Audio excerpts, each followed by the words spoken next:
अस्सलामुअलैकुम everyone and welcome back to my channel. क्या हाल चाल हैं आप सबके। मुझे उम्मीद है कि आप सब लोग बिल्कुल ठीक होंगे। और यहाँ पर मैं अभी बच्चों के कपड़े निकालने आई हूँ। अभी जस्ट मैं सोकर उठी हूँ और फ़ौरन से इनकी क्लोजेट में आ गई, क्योंकि अभी का टाइम जो है वो बहुत थोड़ा है मेरे पास, क्योंकि मेरा आज है डॉक्टर अपॉइंटमेंट। और बच्चों को भी मुझे जो है वो अपने साथ साथ ही रेडी करना है, क्योंकि ये लोग चले जाएंगे अली के साथ, तो वो इनको अपने साथ काम पर ले जाएंगे और मैं जो हूँ डॉक्टर के पास चली जाऊँगी। क्योंकि आजकल क्या है ना कि क्लिनिक में बच्चे अलाउ नहीं है, जिसका अपॉइंटमेंट होता है जस्ट वही अलाउ होता है, तो इसीलिए मेरे पास कोई हेल्प नहीं है। तो आज फाइनली अली ने बोला कि तुम फिक्र नहीं करो, मैं इनके साथ इनको अपने काम पे रखूँगा, नाश्ता वगैरह भी करवा दूँगा और तुम आराम से जाओ। उससे पहले मुझे आपके साथ जो है वो मेरा बहुत प्यारा सा छोटा सा मेहमान शेयर करना है, जो कि हमारे घर अभी न्यूली आया है। सर्दी बहुत ज़्यादा बढ़ गई है, कभी मैंने इतनी सर्दी नहीं देखी है एलए में। तो इस साल काफ़ी सर्दी है। हीटर हमारे पास पहले भी एक था ऑयल वाला, लेकिन वो इतना अब काम नहीं कर रहा, क्योंकि 6 साल से साथ था। तो फाइनली अब मुझे न्यू पेरिस रोनी की तरफ से ये हीटर रिसीव हुआ, जो कि मेरे पहले वाले हीटर से बहुत ज़्यादा बेस्ट है। तो अब हम लोग इसी को यूज़ कर रहे हैं। 1 हफ़्ता यूज़ करने के बाद ही मैं आपको जो है इसका ऑनेस्ट रिव्यू दे रही हूँ। तो इसका जो हाईएस्ट टेम्परेचर है वो 95 है, जो कि बहुत अच्छी हीटिंग प्रोवाइड करता है। और उसके बाद जो लोवेस्ट है वो 65 है। कूलिंग फ़ैन भी है इसके अंदर। फिर इसका 70 डिग्री एंगल में ये रोटेट करता है अपने आप को, और आपको चारों तरफ से जो है वो गरम गरम सी हीट प्रोवाइड करता है, स्पेशली सर्दी के टाइम, जबकि इतनी ज़्यादा सर्दी हो रही हो। और ये इतना रीज़नेबल है ना कि हर कोई इसको अफोर्ड कर सकता है। और इनकी फिर वेबसाइट पे प्रमोशन चल रही है 20% की, तो आप वहीं से वो ले सकते हैं। इसके साथ वारंटी कार्ड है, बहुत इजीली इसको आप यूज़ कर सकते हैं। सारा सिस्टम जो है वो इसके अंदर दिया हुआ है, और मैं इसकी इन्फॉर्मेशन जो है वो डिस्क्रिप्शन बॉक्स में मेंशन कर दूँगी। मेरी तरफ से ये हाईली रिकमेंडेड है, और अभी जो है वो हम इसी को यूज़ कर रहे हैं। अब यहाँ पर हम चलते हैं अपने डॉक्टर के पास, क्योंकि मेरा फ़िज़िकल होना ज़रूरी है। मैंने आपके साथ बच्चों का फ़िज़िकल शेयर कर दिया था, और अब बारी है मेरी। यहाँ पर यही होता है कि हर साल जो है वो प्रॉपर एक फ़िज़िकल होता है, मतलब ए टू ज़ी। और अगर आप लोग जहाँ पे रहते हैं वहाँ पे इस तरह की कोई सहूलतें नहीं है, तो अपना ख़ुद से आप फ़िज़िकल ज़रूर करवाया करें। बेशक आपको पैसे देने पड़ें, लेकिन अपनी बॉडी की जो है ना अच्छी तरह से ट्रीटमेंट करवाना बहुत ज़्यादा ज़रूरी है।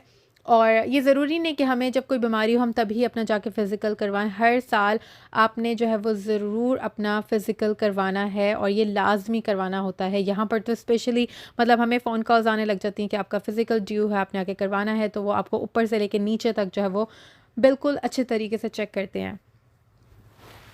तो बस मैं यहाँ पर आ गई थी, और पीछे से मुझे बच्चों की भी फ़िक्र हो रही थी। मैंने कहा कहीं वो बेचारे मुझे याद ना कर रहे हों, लेकिन मुझे पता था कि अली उनको बहुत अच्छे से ख़्याल करेंगे। और कभी-कभी तो अली मेरा साथ देते हैं कि उनको अपने साथ काम पर ले जाते हैं। यूजुअली तो मैं उनको अपने साथ-साथ ही लेकर घूम फिर रही होती हूँ।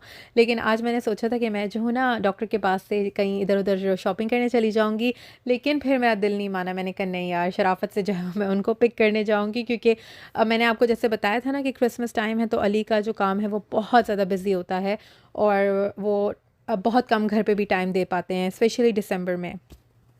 अच्छा, तो मैंने बच्चों को जल्दी से पिक किया, और नाश्ता वगैरह उन्होंने कर लिया था। मैं स्टिल भूखी बैठी हुई थी। मैंने कहा यार घर जाकर आराम से बनाऊंगी।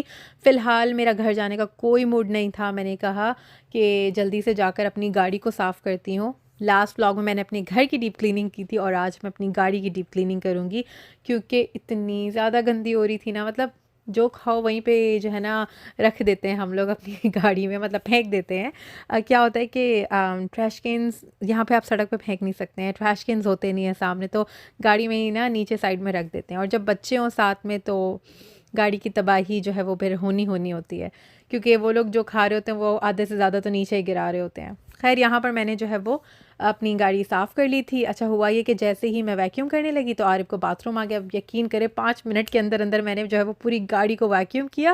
मैंने कहा अब मैं आई हूँ तो मैं इसको साफ़ किए बिना नहीं जाऊँगी। तो मैंने बस जो है मैंने आरिफ को बोला तुम हौसला रखो, 5 मिनट दो, हम जल्दी से इसको साफ़ करते हैं, और घर जाके तो मैं फ़ौरन बाथरूम के अंदर डाल दूँगी। खैर, यहाँ पर मैं घर आई, उसके बाद मैंने बच्चों को जो है वो जल्दी-जल्दी शावर करवाया और उनको नैप के लिए लिटा दिया, और फिर मैंने सुकून का साँस लिया। बहुत ज़्यादा आज मैं थक चुकी थी, मतलब मेरी कमर ने जवाब दे दिया था। अच्छा, तो यहाँ पर फिर मैंने अपने लिए जो है वो मज़ेदार सा नाश्ता रेडी किया। मैंने कहा बस कुछ भी मिल जाए, मेरे पेट में पड़ जाए, मुझे इतनी भूख लग रही थी ना। रास्ते से मेरा दिल था कि मैं आज कुछ सबवे वग़ैरह खा लूँ, लेकिन मैंने कहा यार कौन रुके बच्चों के साथ, कौन जाए स्टोर के अंदर, इतनी मेहनत नहीं हो रही है, घर जाके आराम से बनाकर जो है वो खाऊँगी। तो आप लोग मुझसे पूछ रहे थे कि यहाँ पे क्या सेल्स चल रही हैं या कौन सी सेल्स जो हैं वो लगने वाली हैं। जो लोग न्यू आए हैं ना, तो स्पेशली उनको बता दूँ कि 26 को बहुत बड़ी सेल लगती है। मतलब मिड सीज़न सेल कहलाती है वो, और 75% ऑफ होता है मोस्ट ऑफ़ द स्टोर में। मुझे बैथ एंड बॉडी बॉडी वर्क्स का, विक्टोरिया सीक्रेट का पता है कि इनके पास 26 को बहुत बड़ी सेल लगती है, और जो चीज़ आपको $15 की मिल रही होती है रेगुलर डेज़ में, वही चीज़ आपको 3 ढाई से $3 की पड़ जाती है मिड सीज़न सेल में। तो मैं तो इसी सीज़न का जो है वो सेल का इंतज़ार करती हूँ, और ये सेल साल में 2 बार लगती हैं। एक लगती है जून में और एक लगती है दिसंबर 26 को। मुझे इसलिए पता है क्योंकि मैं मॉल में जॉब करती थी, और ये सेल ऑल द वे 1 महीना तो रहती ही है, मतलब जनवरी तक ये सेल जाती ही है। तो आहिस्ता-आहिस्ता ये लोग सामान जो है वो ऐड कर रहे होते हैं अपनी उस सेल में। लेकिन मुझे पता है कि बहुत सस्ती चीज़ें मिल रही होती हैं, तो अगर आप लोग जाना चाहें तो ज़रूर बैथ एंड बॉडी वर्क्स के शावर जेल लेकर आएँ, बॉडी मिट्स, क्रीम्स, और विक्टोरिया सीक्रेट की तो चीज़ें बहुत मज़े की होती हैं। उनके पजामाज़, उनकी बॉडी मिट्स मुझे बहुत अच्छे लगते हैं। तो गिफ्ट सेट्स जो होते हैं ना उनके, क्रिसमस टाइम के जो इनका सामान रह जाता है तो वो फिर सेल पे लगा देते हैं। एनीवेज़, अभी आप लोगों को जाना हो तो ज़रूर जाइएगा। मैं भी 26 का वेट कर रही हूँ कि जल्दी से आए, और मैं तो सुबह ही पहुँच जाऊँगी क्योंकि बहुत ज़्यादा रश होता है 26 को यहाँ पर मॉल में, क्योंकि 25 को सब बंद होता है, तो लोग बस बेचैन हो रहे होते हैं कि कब खुलेगा और कब हम जाकर दोबारा से शॉपिंग करेंगे। तो यहाँ पर मैंने सोचा कि मैं अपना फ्रिज को साफ़ सुथरा कर दूँ, बहुत गंदा हो रहा था। बहुत भी नहीं हो रहा था, बस मैंने टचअप नहीं किया हुआ था। तो बस मैंने जो है वो हल्का-हल्का सा इसकी डस्टिंग कर दी थी, और इसकी ड्रॉअर्स को साफ़ कर दिया था। मैं ना मेरा फ्रिज कभी भी भरा हुआ नहीं रखती हूँ। मुझे हमेशा से मेरा फ्रिज जो है ना वो खाली-खाली अच्छा लगता है। मतलब मैं उतना ही पकाती हूँ कि जितना हम खा लें या नेक्स्ट डे तक चल जाए, बस इससे ज़्यादा मैं चीज़ों को फ्रिज में सजा कर नहीं रखती हूँ, और चीज़ें उतनी ही लाती हूँ जितनी मुझे ज़रूरत होती है। मतलब मैं कहती हूँ कि यार ख़राब करने से अच्छा है कि हम लोग उस हिसाब से लेकर आएँ जितना हमारी यूज़ में आए, और उसी वक़्त जो है वो फिर ख़त्म भी हो जाए। तो यहाँ पर मैंने फ्रिज को जो है वो बिल्कुल साफ़ सुथरा कर दिया था, और उसके बाद अली ने मुझसे फ़रमाइश करी थी कि मुझे शामी कबाब बना कर दो। अच्छा, उनका आज नाश्ते में दिल था कि मैं जो हूँ उनको शामी कबाब और अंडे का मिक्सचर बना कर दूँ। लेकिन शामी कबाब तो थे ही नहीं, क्योंकि लास्ट टाइम मैंने जो है वो स्प्रिंग रोल बनाकर फ्रीज़ कर दिए थे, और मैं सोच ही रही थी ना कि 1-2 दिन में जो है वो शामी कबाब भी बनाकर फ्रीज़ कर दूँगी। और बस वो मुझसे ज़्यादा क्वांटिटी में नहीं बनते हैं, मैं 20-30 के हिसाब से जो है वो बनाकर रख देती हूँ, और जब ख़त्म होते हैं ना तो फिर उस हिसाब से मैं बनाती रहती हूँ। तो आज बस उनका मूड ऑफ हो गया था, मैंने कहा चलो इसी खुशी में जो है वो मैं आज शामी कबाब बनाकर रख दूँगी। और क्योंकि इंस्टेंट पॉट में मुझे बहुत ज़्यादा जो है वो डीएम्स आ रहे थे कि आप बताएं कि इंस्टेंट पॉट को टेम्परेचर किस तरह से सेट करना होता है। मैंने भी जब फर्स्ट टाइम यूज़ किया था ना, तो मेरा भी चावल बहुत ज़्यादा पानी-पानी दब गए थे, क्योंकि मुझे एक्सपीरियंस नहीं था। गोश्त जो है वो बहुत ज़्यादा गल गया था। तो अब मैंने जो है वो नंबर सेट कर लिए हैं कि जब मुझे चिकन बनाना होगा तो 8 से 10 मिनट के बीच में चिकन, आलू सब गल जाता है। सब्ज़ियाँ जब मुझे अगर दम पे रखनी होंगी तो वो 5 से 6 मिनट में सब्ज़ियाँ मेरी बन जाती हैं, और जो चावल होते हैं ना उनको मैं 7 से 8 मिनट ही पकाती हूँ, क्योंकि मुझे ज़्यादा चावल दबे हुए गीले-गीले नहीं पसंद हैं। और इंस्टेंट पॉट में जितनी देर आपके चावल रहते हैं ना, तो उतनी देर वो बंद होने के बाद भी पकते ही रहते हैं।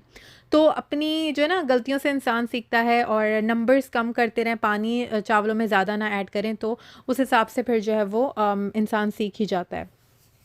लेकिन इंस्टेंट पॉट बहुत कमाल की चीज़ है, मतलब एक प्रेशर कुकर की तरह ही है, ये प्रेशर कुकर ही है, लेकिन बहुत अच्छी चीज़ है। अच्छा, तो यहाँ पर मैंने जल्दी-जल्दी से मसाला पीस लिया था सारा, और मैं शामी कबाब ना बड़े जल्दी से और फटाफट से बना देती हूँ। इतना मुझे जो है वो मुश्किल नहीं लगता शामी कबाब बनाना, जितना मुझे इसके बाद बर्तन धोना मुश्किल लगता है। तो इसी वजह से मैं जो हूँ ये काम बहुत कम ही करती हूँ। लेकिन जब मेरे पास टाइम होता है ना, तो कोशिश ये करती हूँ कि इस टाइप की चीज़ें ना बनाकर फ्रीज़ कर दूँ, ताकि ज़रूरत जब पड़े, जब आलू मटर के चावल बने, और समटाइम्स ऐसा होता है कि कुछ पकाने का दिल नहीं कर रहा है, तो रोटी बना ली और शामी कबाब बना लिए, रायता बना लिया, और वो डिनर हो गया।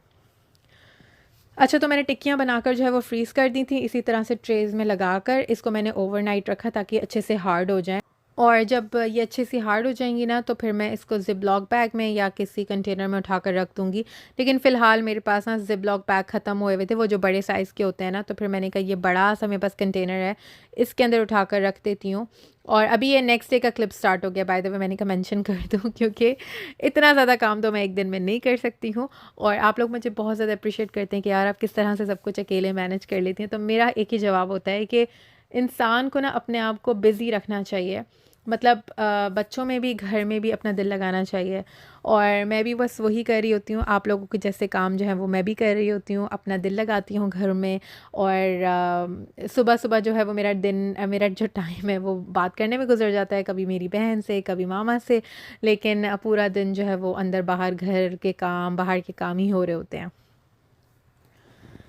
और बस मैंने इनको उठाकर अब फ्रीज़ कर दिया है। और साग मेरा देखें थोड़ा-सा ही है जो मैंने फ्रीज़ किया हुआ है। मैंने कहा जब मेरा दिल करेगा ना, मैं इसमें तड़का लगाऊँगी और मज़े से फिर रोटी के साथ खाऊँगी।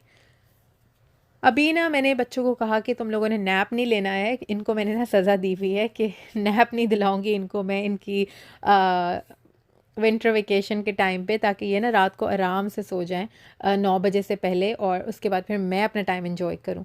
तो नैप की जगह मैंने कहा चलो बाहर इनको लेकर जाती हूँ और कुछ जो है ना देख कर आते हैं। मतलब अभी क्रिसमस सीज़न स्टार्ट हुआ है ना, तो बड़ी अच्छी जो है वो चीज़ें आई हुई होती हैं। इनकी पैकिंग बहुत अच्छी हुई होती है, गिफ्ट पैक्स बहुत अच्छे आए होते हैं। तो मैंने कहा चलो जाकर थोड़ी बहुत विंडो शॉपिंग करके आती हूँ। अच्छा, मैं आई थी स्पून्स लेने के लिए। मैं वॉलमार्ट भी गई, वहाँ से ना बहुत महंगे मिल रहे थे। तो मैंने कहा जाकर बर्लिंगटन में देखती हूँ, क्योंकि बर्लिंगटन एक ऐसी जगह है ना कि जहाँ से चीज़ें अच्छी और सस्ती मिल जाती हैं। लेकिन आजकल ना बहुत महंगाई हो गई है, मतलब हर चीज़ बहुत ज़्यादा महंगी कर दी है। टैक्स इतना ज़्यादा लगता है हर चीज़ में, और बहुत महंगाई हो गई है। आई थिंक पाकिस्तान और हर जगह ही बहुत महंगाई हो चुकी है, चीज़ें बहुत महंगी हो चुकी हैं। लेकिन चीज़ें बहुत अट्रैक्ट कर रही थी मुझे, इतनी प्यारी-प्यारी लग रही थी ना। ये टाइम जो है ना बेस्ट होता है पूरे साल का, दिसंबर इधर स्पेशली बाहर के मुल्कों में, क्योंकि क्रिसमस से की जो रिलेटेड चीज़ें होती हैं ना वो बहुत प्यारी लगती हैं, बहुत अट्रैक्ट करती हैं मुझे तो। और जब मैं यहाँ पर आई ना, तो मुझे लगा कि बहुत ज़्यादा रश होगा, क्योंकि ज़ाहिर है बिज़ी सीज़न है, लेकिन बिल्कुल भी रश नहीं था। मतलब मुझे एक बिल्कुल नॉर्मल डे लग रहा था, उससे भी ज़्यादा कम लोग थे। और टॉयज़ तो बिल्कुल ख़त्म हो चुके थे, क्योंकि आपको पता है कि जब बच्चे साथ हों तो उन्होंने सबसे पहले अटैक टॉयज़ में मारना होता है। लेकिन टॉयज़ इनके पास कुछ भी नहीं थे। ख़ैर फिर मैंने कहा चलो यार, अब मैं आई हूँ तो मुझे बर्तनों के सेक्शन में तो जाना बहुत ज़रूरी है। और यहाँ पे मुझे सिर्फ़ स्पून लेने थे, क्योंकि क्या है ना कि स्पून मैं तो हमेशा चेंज करती हूँ, क्योंकि स्पून ही जो डेली बेसिस में यूज़ हो रहे होते हैं। और ना वो बहुत ज़्यादा मतलब गंदे हो गए हैं, मैले टाइप के हो गए हैं, जितना उनको धो लो घिस लो वो नहीं साफ़ हो रहे थे। मतलब उसमें निशान निशान से हो गए थे। हाँ, हालांकि मैंने बहुत अच्छी क्वालिटी के लिए थे, लेकिन अब मैंने सोचा कि मैं चेंज कर लेती हूँ। आई थिंक 8 महीने तो हो ही गए होंगे। तो मैंने ये कैम्ब्रिज के ले लिए थे। आई थिंक इसमें 10 स्पून है और $10 में मुझे मिल गए थे, तो बहुत अच्छे प्राइस में, क्योंकि कैम्ब्रिज की जो क्वालिटी है ना ये बहुत अच्छी और थिक है। क्योंकि कुछ स्पून्स आते हैं वो बहुत पतले होते हैं और वो फिर ना लाइक मुझे लगता है चुभते हैं, अच्छे नहीं होते हैं। तो खैर मैंने स्पून लिए बच्चों के लिए, उनको टॉयज़ दिलाए, और बस यही मैंने हल्की-फुल्की सी शॉपिंग कर ली थी। मैंने कहा बस टाइम अपना किल करते हैं और उसके बाद घर चले जाएँगे। आज क्या हुआ कि अली जो है वो घर जल्दी आ गए थे, फिर मैंने सोचा कि जाकर हम क्रिसमस की लाइट्स देख कर आते हैं।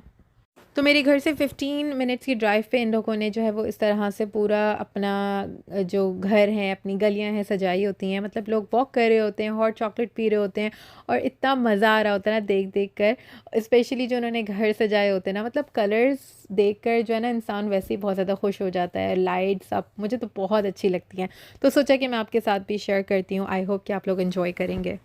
It's cold outside, but the fire keeps us warm. We can spend the night underneath the mistletoe. The snow is falling down, and the storm is on its way. But as long as you're around, everything will be okay. 'Cause all I wanna do is spend this holiday with you. To have you for myself in a cabin out of nowhere, just us and no one else. I've decorated